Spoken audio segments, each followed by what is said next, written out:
y a plusieurs périodes, il y a plusieurs tendances. Il y a eu, par exemple, la grande période de la psychopathologie, du thriller, le serial killer, tout ça, où il y a, alors c'est pas notre truc à nous, mais il y a eu énormément de succès à cause de ça. Il y a des jeunes femmes, beaucoup, qui sont apparues à ce moment-là dans la littérature. Elles adorent écrire des choses horribles. La viande au plafond, les trucs, les meurtres.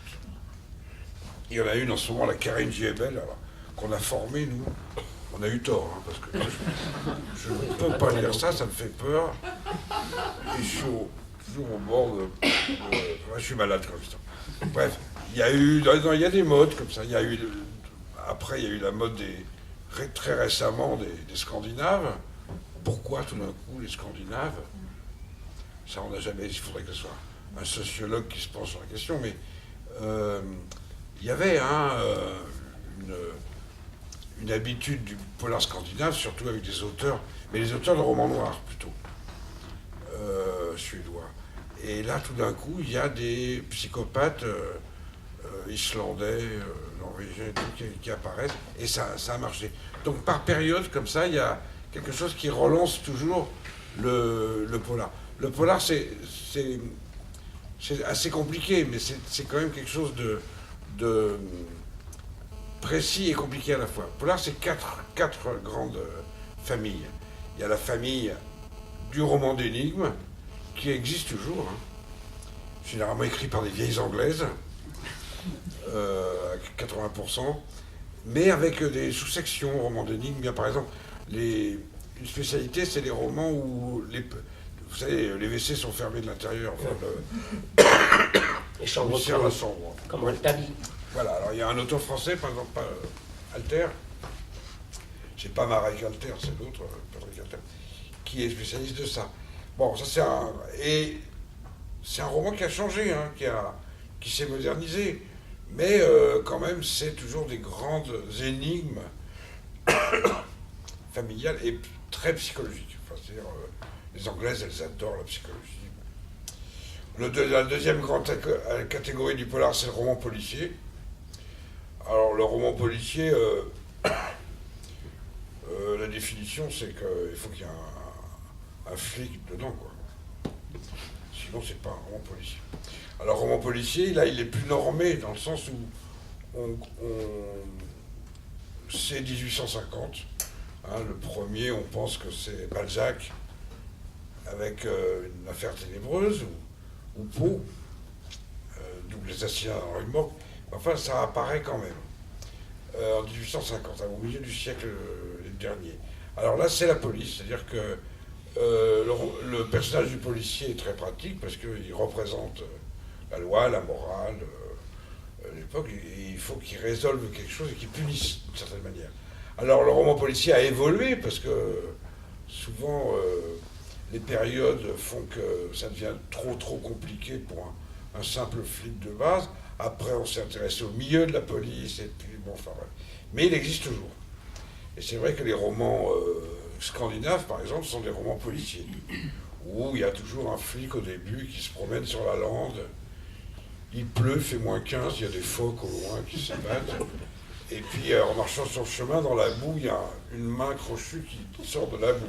Ça commence comme ça, c'est plombé dès le début, et après il va falloir qu'il trouve qui est la victime et qui, bien sûr, est l'assassin. La troisième grande catégorie qui est apparue un peu plus tard, c'est le thriller, ou roman criminel aussi on l'appelle. Ça, c'est là où c'est un roman qui s'intéresse plus au mal, qui s'intéresse plus au tueur, qui s'intéresse à ce qui se passe dans la tête d'un psychopathe, d'un tueur en série, ou d'un mass murderer. Mass murderer, c'est plus compliqué à écrire. Il n'y en a pas beaucoup. Il y en a, hein. Il y en a un, Harry Cruz, par exemple, qui est La foire aux serpents, si vous n'avez pas lu ça, il faut lire ça. Là, c'est un magnifique roman dépeignant un mass murderer. Le mass murderer, c'est un mec qui va, comme ce qui se passe dans les écoles aux États-Unis, c'est tout d'un coup quelqu'un qui tue 40 personnes, et puis après, ça arrête. Il est gaulé, mais pourquoi? Alors comment ça monte, tout ça? Mais c'est assez difficile à écrire. Alors que le serial killer, celui qui se fait des vestes en peau de femme, après les avoir mis dans la cave pendant 3 jours, bon, ça, les auteurs préfèrent ça, ils adorent ça. Et la quatrième catégorie auquel je participe, bien sûr, c'est ce qu'on appelle le roman noir. Alors le roman noir, là, il a aussi une histoire, c'est-à-dire on pense qu'il commence dans la fin des années 20 aux États-Unis, parce qu'il est toujours lié à un événement politique, économique ou socio-économique très important. Là, c'est la crise de 29 aux États-Unis, la misère totale, le développement de la mafia. Pourquoi? À cause de l'abolition,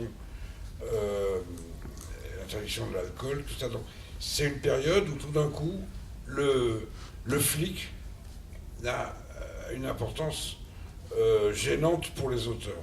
Avant, les auteurs faisaient du roman policier, mais tout d'un coup, le flic, il ne défend plus une société juste, je n'irai pas jusque-là, mais enfin, qui se débat contre ses fantômes. Mais c'est une société pourrie. Pourrie politiquement, pourrie socialement. Et donc les auteurs, là, se disent que les flics, c'est plus tellement gérable.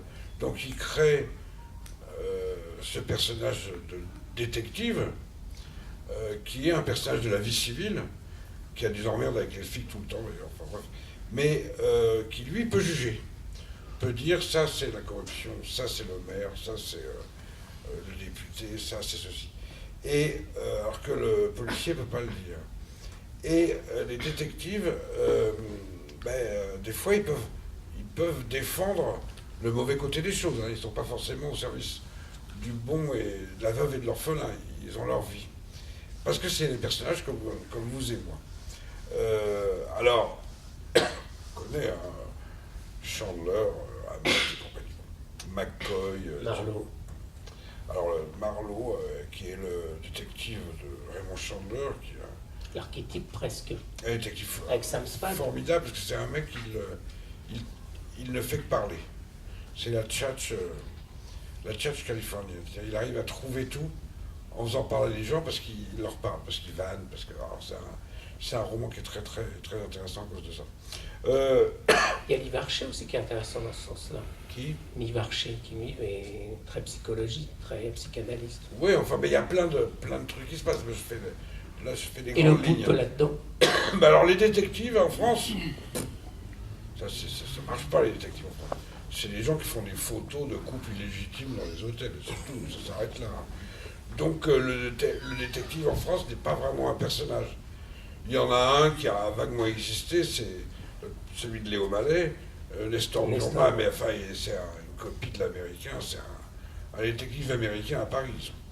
Donc en France, ceux qui ont fait du roman noir à ce moment-là, ils ont pris des personnages de la vie civile, c'est-à-dire des personnages lambda, vous, moi, qui ont des problèmes à régler, que ce soit avec leur caisse de sécurité sociale ou que ce soit avec le magnat du coin. Donc c'est pour ça que le roman noir français a extrêmement bien réagi.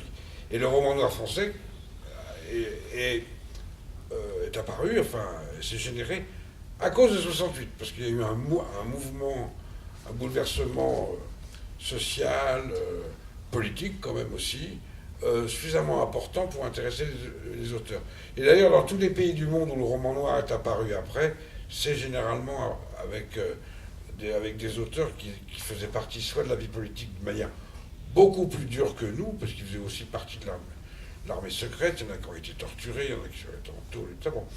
Mais c'est toujours à cause d'événements sociopolitiques que ce roman noir est réapparu un peu partout. Voilà en gros ce que c'est que le polar.